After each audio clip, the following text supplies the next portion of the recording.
Mummy, मुझे school जाना है, नाश्ता तैयार है? राकेश चिल्लाया। शालिनी, मेरा नाश्ता, ऑफिस के लिए लेट हो रहा हूँ, अजय चिल्लाया। माँ, जल्दी करो, मेरा पेपर है आज कॉलेज में, रेशु चिल्लाई। हाँ हाँ हाँ, सब रेडी है बाबा, नीचे तो आओ तुम लोग, शालिनी हंसते हुए बोल पड़ी। थोड़ी देर में सब के सब नाश्ते के टेबल पर होते हैं। अच्छा, प्रणाम माँ पापा, आज पेपर है, निकलती हूँ, रेशु बोली।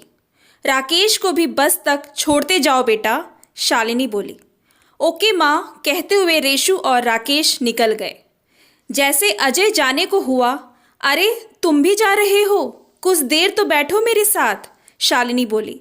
आने वाले सालों में जब रिटायर हो जाऊंगा तुम्हारी ये शिकायत भी जाती रहेगी, फिर तो बोलोगी बुढ़ा सारा दिन बकबक करता है। अच्छा चलता हूँ, रेशु की शादी की तैयारियां भी देखनी है, बाय, अजय हंसते हुए बोल पड़ा। शालिनी अकेली रह गई। देखा तो रेत की घड़ी का रेत पूरा गिर चुका था। उसने उलटकर वापस रख दिया उसको। सारा दिन घर का काम किया, रिश्तेदारों को फ़ोन किया, गप्पे मारी। रात में अजय और शालिनी एकांत में। सारे इंतज़ाम कर दिए, कहीं कोई कमी नहीं रहनी चाहिए बेटी की शादी में, अजय ने उत्साहित होते हुए कहा। सारा दिन यही बात, कभी तुमने मुझसे पूछा है कैसी हूँ, कैसा महसूस करती हूँ? मैं भी इंसान हूँ अजय, शालिनी ने झिड़कते हुए कहा। अरे जान, सब तुम्हारा ही तो है, ये सब मैं अपने बच्चों के लिए और तुम्हारे लिए ही तो कर रहा हूँ, अजय ने शालिनी को आगोश में लेकर चूमते हुए कहा। जब से दुल्हन बनाकर लाए हो तरस गई हूँ कि कभी मन भर कर बातें करूँ, कहीं घूमने जाऊँ। उतरते के साथ चूल्हे घर में घुस गई। पहले सास ससुर ननद की सेवा की, अब बच्चे और तुम, कभी अपने लिए जी ही नहीं पाई, कहते हुए शालिनी अतीत के यादों में चली गई। अच्छा बस, रेशु की शादी हो जाए और राकेश विदेश में सेटल हो जाए, उसके बाद सारा वक्त हम दोनों का, अजय ने शालिनी के हाथ अपने हाथों में लेते हुए बोला। हाँ देखते हैं, माँ बाप होने के नाते हमारी जिम्मेदारियों का कोई अंत नहीं है, चलो सोते हैं, अब बहुत रात हो गई, शालिनी आंखें बंद करते हुए बोली। आखिर रेशु की शादी हो गई, मेहमान भी सारे घर को गए। अजय शालिनी बरामदे में बैठे होते हैं और राकेश फॉर्म लाने गया था अपने मेडिकल की परीक्षा का। वक्त कितनी जल्दी बीत गया ना, अपनी रेशु अब पराई भी हो गई, अभी तो नन्ही सी थी वो, शालिनी ने आंखें पोंछते हुए कहा। हाँ शालिनी, जिंदगी इस रेत की घड़ी के रेत जैसे हाथ से छूटती चली जा रही है, अजय ने पास पड़े रेत की घड़ी को हाथ में लेकर कहा। अगले दिन फिर सुबह शालिनी बोली, थोड़ा बैठो तो साथ, बस राकेश की परीक्षा हो जाए फिर बैठना ही बैठना है, अजय बोला। दोनों हंस पड़े। राकेश विदेश चला गया। शालिनी और अजय हरदम उससे बातें करते फ़ोन पर। उसी पर पता चला राकेश की नौकरी वहीं हो गई है। धीरे धीरे राकेश का फ़ोन आना कम हो गया। अचानक एक दिन राकेश का फ़ोन आया और बोला, पापा मैं अपनी मर्ज़ी से शादी करना चाहता हूँ और शादी कल ही है, आप लोग तो इतनी जल्दी आ नहीं पाओगे तो वीडियो कॉल पर ही आशीर्वाद दे देना। सॉरी माँ पापा, सब कुछ अचानक हुआ। आरती की माँ की तबीयत काफ़ी सीरियस है, होप यू बोथ अंडरस्टैंड।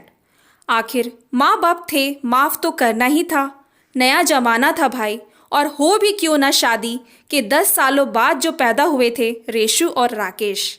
फिर राकेश का कभी फ़ोन न आया और फ़ोन करने पर लगता भी नहीं था, शायद उसने नंबर के साथ साथ रिश्ते भी बदल लिए थे।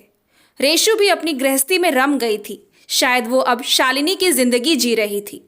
लो भाई, आ गया हमारा रिटायरमेंट लेटर भी, अब वक्त ही वक्त है, शिकायत ना करना, अजय बोलते हुए बैठ गया और शालिनी को भी अपनी तरफ खींचकर पास बैठा लिया।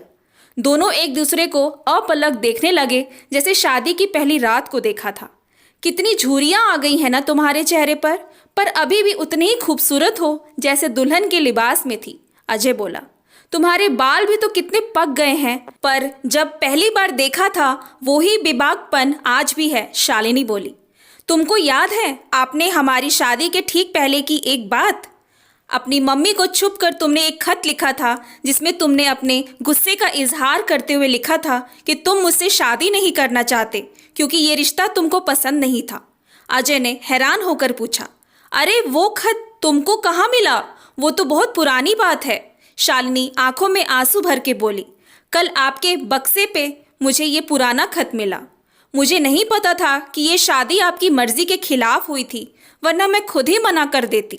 अजय ने अपना सर शालिनी की बाहों में रखा और बोला, अरे पगली, उस वक्त तो मैं सिर्फ 14 साल का ही था और मुझे लगा तू मेरे से शादी करके जब आएगी तो मेरे कमरे में मेरे साथ मेरे बिस्तर और तकिए पे सोएगी, मेरे सारे खिलौनों के साथ खेलेगी और मेरे पैसे भी चुरा लेगी।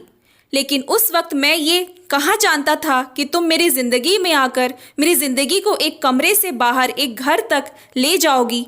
ये कहाँ जानता था कि मुझे कपड़ों के बने खिलौनों से कहीं ज़्यादा खूबसूरत और प्यारे खिलौने तुम मुझे दोगी।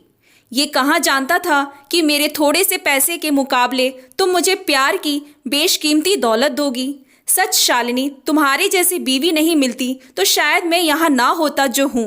बेटे को बहू ले गई और बेटी को दामाद, माँ बाप भी दुनिया छोड़ दिए, बस एक तुम ही हो जिसने हर पल हर वक्त साथ दिया है।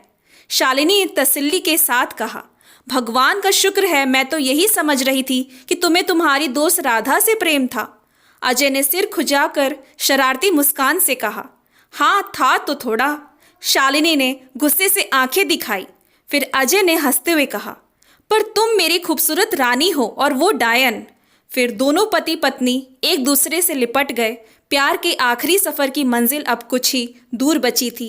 पता न कौन चला जाए कौन रह जाए। तभी टीवी पर धीमे धीमे गाना चल रहा था, एक प्यार का नगमा है, मौजों की रवानी है, जिंदगी और कुछ भी नहीं, तेरी मेरी कहानी है। Thanks for watching. Please like and subscribe my channel.